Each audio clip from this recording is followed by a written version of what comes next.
Welcome to the First Right Podcast, a weekly conservative news show brought to you by Restoration Pack. I'm your host, Doug Truax, founder and president of Restoration Pack. Today we are blessed again to have one of the most important voices in America when it comes to COVID-19.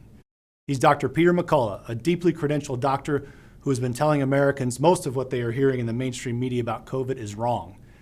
He has a new book out that outlines the massive failures of the medical, tech, and media establishments in America when it comes to COVID-19.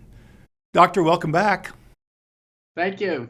All right. Well, thanks so much for coming back on. So since we last had you on, you've been out there continuing to tell the truth, and you've been putting your thoughts and some of your findings in a new book. So tell us about the book. Yeah, I'm pleased to announce a new book. It's already hit number one in 3 different categories on Amazon. I partnered up with true crime author and best-selling author John Leake. The title of the book is The Courage to Face COVID-19, Preventing Hospitalizations and Deaths While Battling the Biopharmaceutical Complex. So what have you found that, since we last talked, we talked a lot about the Rogan interview and everything going viral and things like that. So in addition to what we talked about last time about the establishment, is there anything surprising? I want to get to vaccines for kids and babies in a minute, but anything surprising that we're going to find in this latest update on what you've been finding out there? You know, we're into 3 years of presenting data to Americans, and there are probably 250,000 peer-reviewed papers on the infection. What the book does, it's written as a very readable, fun narrative. It's the genre of nonfiction true crime, and it is the story about the discovery of the treatment of the illness, how myself and others worked in collaboration, both together, many groups separately. We converged on the same ideas that the condition was treatable, and how the shock that was felt when we realized that our most trusted government and pharmaceutical entities were actively blocking early treatment. They were actually prolonging the pandemic. They were actually causing suffering, fear, hospitalization, and death. It's just such a shocking revelation. Who's involved? Why did the White House contact me? Why did I get called to the U.S. Senate?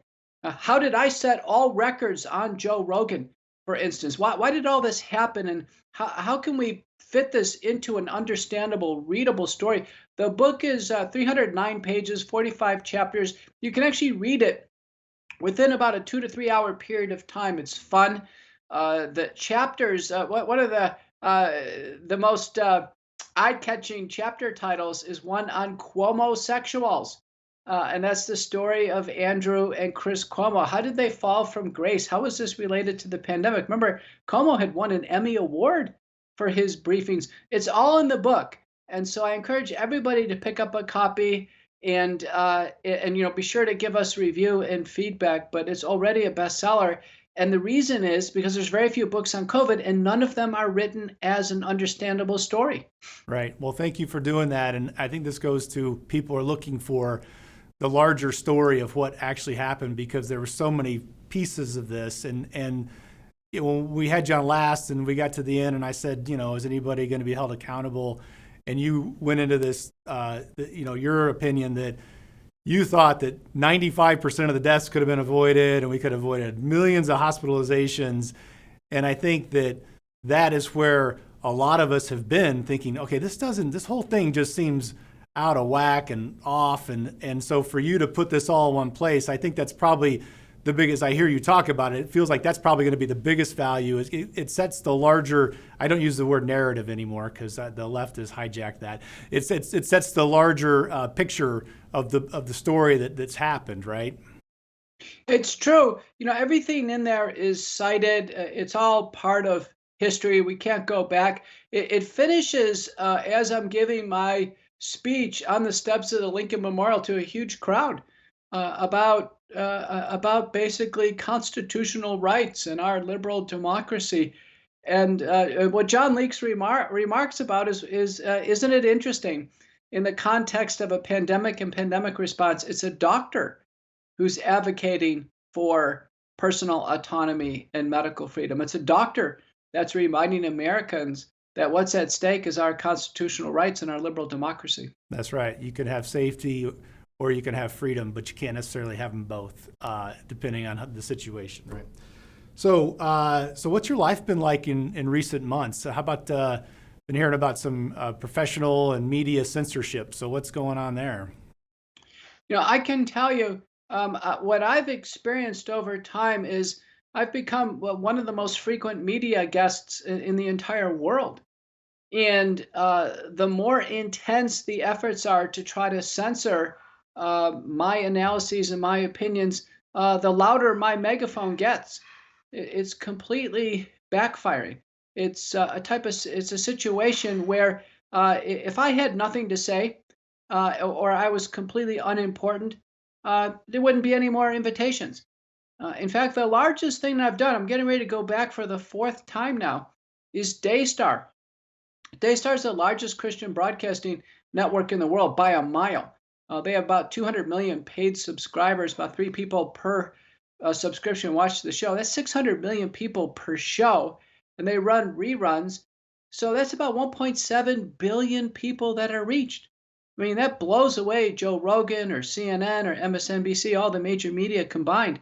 And so the message out to the people is very clear.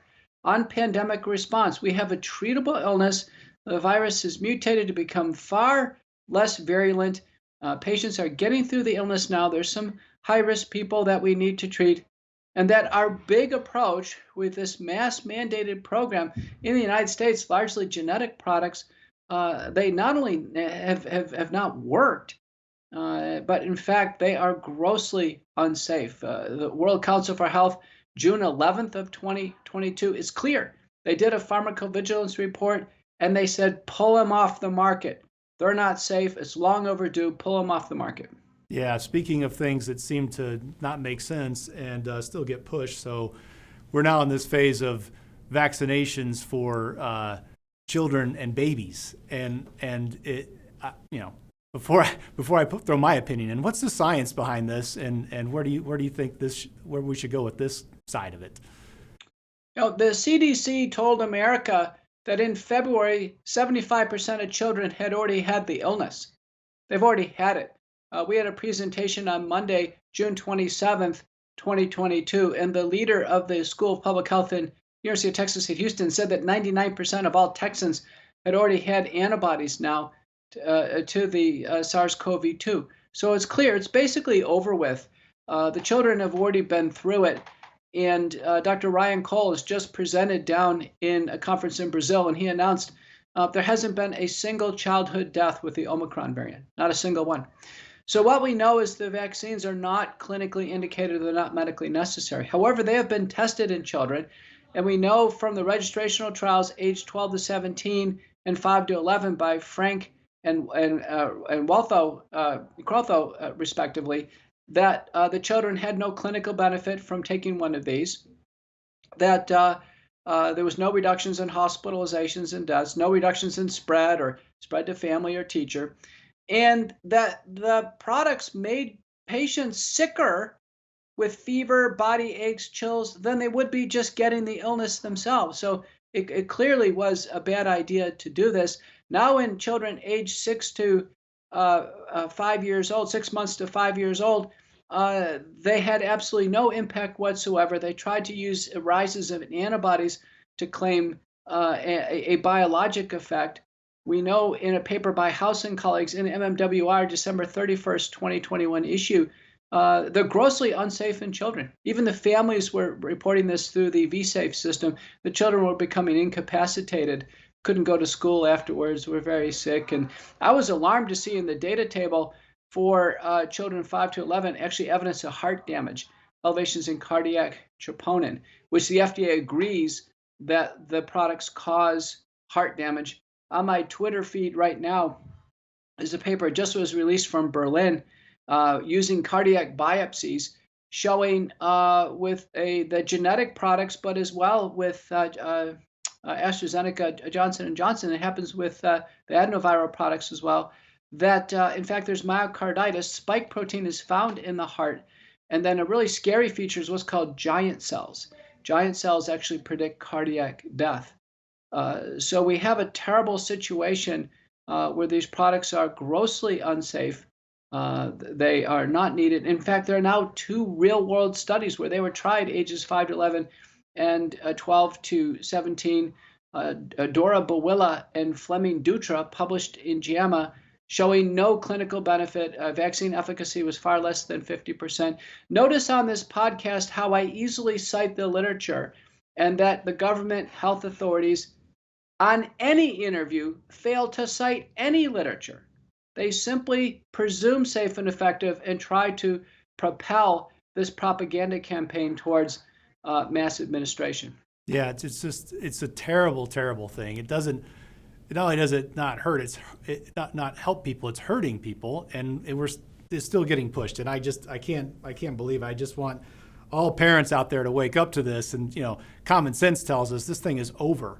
So why would we keep going through this? And I think we're living in an age now. I just keep hearing all these strange deaths and people dying suddenly, but the media doesn't cover it. So maybe that's another book that you're going to, part 2 of your book, a second book for you later on. But, conceding the point that the, establishment manipulated the at-large population in this country over this last period of time we've been in, what's your opinion of it happening again? Are we more or less susceptible to being manipulated in the future now that we've gone through this?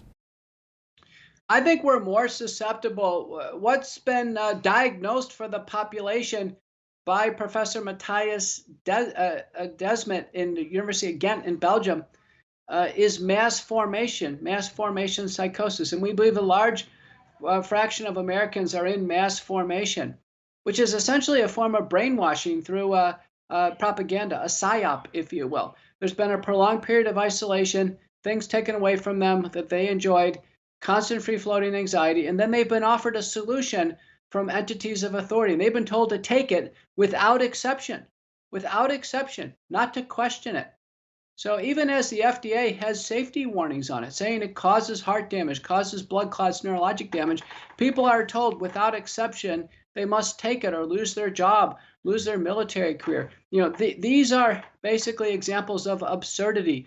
No one can take a product against their will. No one can have a pill shoved down their throat, a needle put in their arm. And everyone knows that not everybody can take the same pill or injection, that each person is uniquely different. And what we're learning now is tragic, but there are mass numbers of deaths. In the World Council for Health Pharmacovigilance report, 40,000 deaths if we combine the CDC VAERS system, yellow card system, the UDRA system, and the WHO VigiSafe system. And that's a gross underestimate. A paper from Columbia, Pantazatos and Seligman, they estimate through December there's been potentially 187,000 Americans that have lost their lives. And as evidence that they're in mass formation is that there's no outrage. One of the first public deaths was Hank Aaron, retired baseball player, in great shape, comes out, has a press release, takes one of these, and he's dead within a couple weeks. And the deaths continue to occur one after another. We've had football players, all kinds of public figures who have died, people in the press, mass number of athletes overseas. There's no outrage. We know now in a paper by Gill and colleagues from Connecticut, 2 boys died at home on days 3 and 4 after the second shot of the Pfizer Comirnaty vaccine. They had autopsies. The families were outraged, and they were found to have fatal myocarditis by examination of the cardiac tissue. It's the craziest thing, and it is that mass formation. And you and some others brought that to everybody's attention, and that made a lot of sense. And I guess it's gonna, it's the question becomes, how long does it go on? At what point do people say, okay, enough, we got to start talking about this? I mean, do you have a sense for that? Because you talk about more people are coming out of it, hopefully, but is it years? Well, is it ever? Well, let's talk about proportions. In the New York Times about a month ago, front page, they had a story based on some estimates that 35% of Americans are not going to take one of these, or they're not going to take a booster. Our CDC says that 18% of people have never taken them. That's me. I tell you, the smartest decision I ever made was not to take one of these. Yeah, but so 18% are not taking it, 17% have taken one, but they're not taking a booster. That's 35% of the country. That's a third of the country that is basically awake. They have a sense of something is going wrong. 2/3 of the country doesn't. Probably a middle third is starting to see things go bad as loved ones die or become injured. But then there's a third that are fully entranced in this. They're fully engaged. One of the best examples is Anderson Cooper was recently interviewing Bill Gates. Anderson took 3, Bill Gates took 4. They both get the illness. They get through it. It's a mild illness now for virtually everyone. And Anderson Cooper asks Bill Gates for medical advice. Not being a doctor, but Gates, predictably gives his response because he's a stakeholder in this, and he thinks about it, and he says, "Well, we've already had the illness. We should keep taking more of these. Let's just keep taking more." Remember, each time that someone takes a shot, these are lipid nanoparticles that are loaded with the genetic code for the spike protein, which was manipulated in a biosecurity lab in Wuhan, China. The spike protein itself has been shown to be fatal to the human body. So everybody taking this is taking basically a Russian roulette with Chinese genetic code for this lethal protein. It's just a matter of, did you get enough of the good stuff? Did it get delivered in strategic place? Did you produce enough of it to damage an organ or actually kill the person outright? It's a Russian roulette with each one of these that are given. It has a dangerous mechanism of action, internally and externally consistent, large signal. Even in randomized trials, there were more people who died than were saved. I tell you, this fulfills all the Bradford Hill criterion for causality. So, at this point in time, again, there's global calls to get these off the market. I think everybody should pay attention. I testified in the Texas Senate on the 27th of June, and I told, the senators, I said, listen, your job is to pay attention. They asked me a tough question. Dr. McCullough, how come the CDC, NIH are not doing anything about it? And, I thought about it, and at the time I didn't have the right words, but the words I'll tell you on this podcast is that they are willfully blind. And I'll tell you, the best example of this is under court order. Pfizer had to release their documents. Pfizer knew about 1,223 deaths that occurred within 90 days of their product. They should have shut it down after about 50 deaths, no more. And the lawyer for the FDA and the representing the FDA, they didn't want to release that for 55 years. That is prima facie evidence of willful blindness. The FDA did not want America to know that they knew that Pfizer's vaccine was resulting in large numbers of people dying. It's tragic. And we have the situation where Pfizer's not liable. They got this, they were able to pump this thing out, and they got no liability on the other end of this. And I just want us to go forward and figure out, we need to follow the money on this thing. There's just so much, it's just crazy. I can't believe we're at this place, but we are. People like you are speaking truth, thankfully. I asked you on the last show and last question. So today, where we are with things, just what's your advice to somebody who's thinking, I'm still vulnerable to this thing. It's still floating around a little bit. What should I do? What's the procedure I should go through with my doctor? What should I get ready for? I think every patient ought to visit their doctor and ask them if the doctor recommends a vaccine. And if the doctor says yes, the appropriate patient response is that you don't think they're safe enough for yourself, that you're concerned about safety. I think the doctors need to hear patient concern regarding safety, and the doctors need to hear a clear answer on deferral. Now, I respectfully decline these. The doctors need to hear that. Right now, patients aren't saying anything, right, and they're running for the hills, and they need to confront their doctors. I think the first thing that needs to happen, practical safety, the better than a vaccine, is actually using virucidal nasal washes. We now have 12 clinical studies, 3 randomized trials. Take dilute povidone iodine, dilute hydrogen peroxide, or commercial products like Cofix, Immune Mist, Clear. There's a variety of products, and actually use them after one's been out and potentially exposed to individuals. They work great. And these nasal washes probably twice a day for prevention for high-risk patients. I go through this with all my patients. During active treatment, we increase them to every 4 hours. They're enormously important. The treatments for the illness are wonderful. Monoclonal antibodies working great. Nutraceuticals and supplements. Hydroxychloroquine, ivermectin. We have Paxlovid, molnupiravir. We have doxycycline, azithromycin, inhaled budesonide, oral prednisone, oral aspirin, anticoagulants. The drugs work in combination, about 4 to 6 drugs, and we run them hard for the first few days and we get through illness. Even nursing home patients, we get through the illness very easily.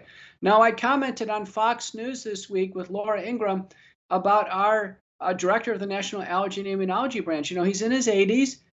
He took 4 of these shots. He gets COVID, and he takes Paxlovid reportedly alone, which is not the right thing to do.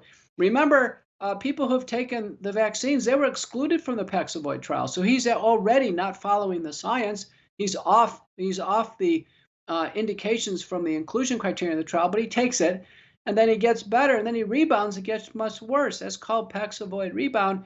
And on the 24th of May, the CDC issued a health advisory. We've actually never had any health advisories on our other drugs we use in the protocol. And in the health advisory, the CDC cited papers from Gupta, Charnes, and Carlin showing that in those who are fully vaccinated, Paxlovid doesn't work very well and patients get a rebound.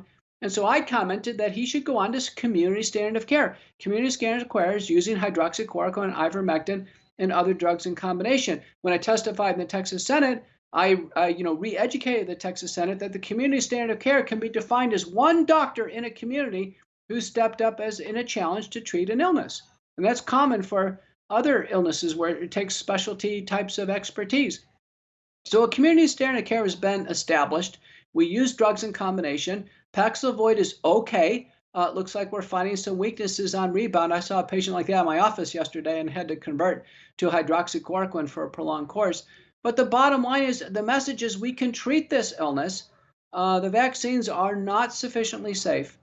They clearly are ineffective and don't work. And they're not worth any type of risk for any more of these injections. People every 6 months have a chance to get back on track and get their body healthy. I hope they make the right choice. Yeah, me too. And that is such great advice. I want everybody to hear everything that you just said and do the common sense thing. And, I want everybody to read your book too. I definitely am going to read that. I want all of our viewers to read it as well. And I have the sense that you're not letting this go.